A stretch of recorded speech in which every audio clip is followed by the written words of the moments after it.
dikubur dalam satu kuburan dua orang, baru diperkenankan kalau memang ada darurat, terlalu banyaknya jenazah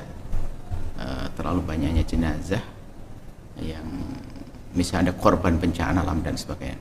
Tapi dalam keadaan normal ini penghormatan. Justru kalau Anda ingin memuliakan orang tua Anda, justru tidak perlu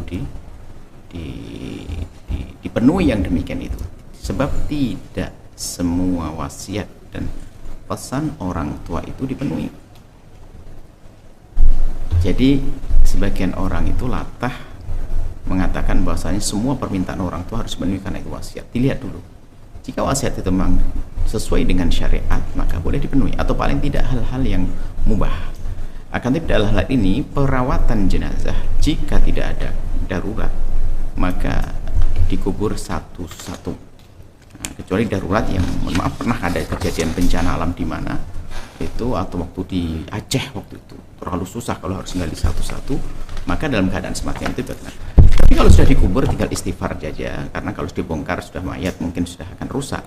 Tapi kepada yang masih hidup, nah ini ada, justru kami perlu menyampaikan ilmu baru bahwasanya jika ada pesan orang wasiat sesuatu, maka jangan serta-merta diterapkan. Tanyakan dulu kepada ulama apakah wasiat tersebut harus dipenuhi atau tidak.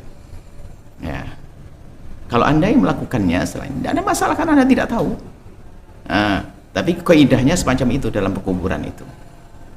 Dan semoga kita ke depan memang waspada. Ada sebagian orang wasiat, misalnya saya harus dikubur di apa, seorang mengatakan tolong kubur saya di mana, sementara wafatnya juga di mana, ya, di luar negeri jauh-jauh, ya nggak harus penuhi.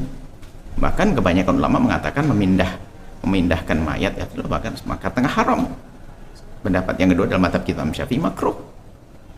Jadi kalau sudah orang meninggal di situ ya dikubur di situ, tidak perlu pindah. Nah, jadi wasiat-wasiat itu nggak harus penuhi. Misalnya ada orang, mohon maaf, meninggal, orang Jawa Barat meninggal di Jawa Timur, dia wasiat untuk bisa dikubur di Jawa Barat karena rumahnya di Jawa Barat. Maka wasiat ini boleh saja kita langgar. Kenapa? Karena kalau kita penuhi, kebanyakan mengatakan haram, kebanyakan ya, tapi ada yang mengatakan makruh. Jadi antara haram dengan makruh. Artinya kalau seandainya seorang anak tidak menuruti dikubur di sana, nggak ada masalah, tidak dosa seorang anak. Karena wasiat itu akan dipenuhi kalau masih di seputar wilayah sunnah atau mubah, hal yang boleh atau sunnah. Nah, kalau wajib memang sudah wajib. Jadi kalau makruh sama haram, kalau haram tidak boleh dipenuhi. Kalau makruh seandainya memenuhi juga boleh. Misalnya akhirnya dikubur di mana? Di Jawa Barat, meninggal Jawa Timur, boleh-boleh saja. Ikut pendapat yang kedua dalam mazhab Imam Syafi'i adalah itu, ada benar-benar dalam mazhab Imam Syafi'i adalah makruh. Ya, makruh memindah jenazah adalah makruh. Tapi kalau seandainya tetap dikubur sana juga tidak apa-apa. Maksudnya apa? Ada sebagian memaksakan sampai berantem dalam keluarga gara-gara bahasanya nuruti wasiat orang tua. Dilihat dulu ulama yang tahu dalam hal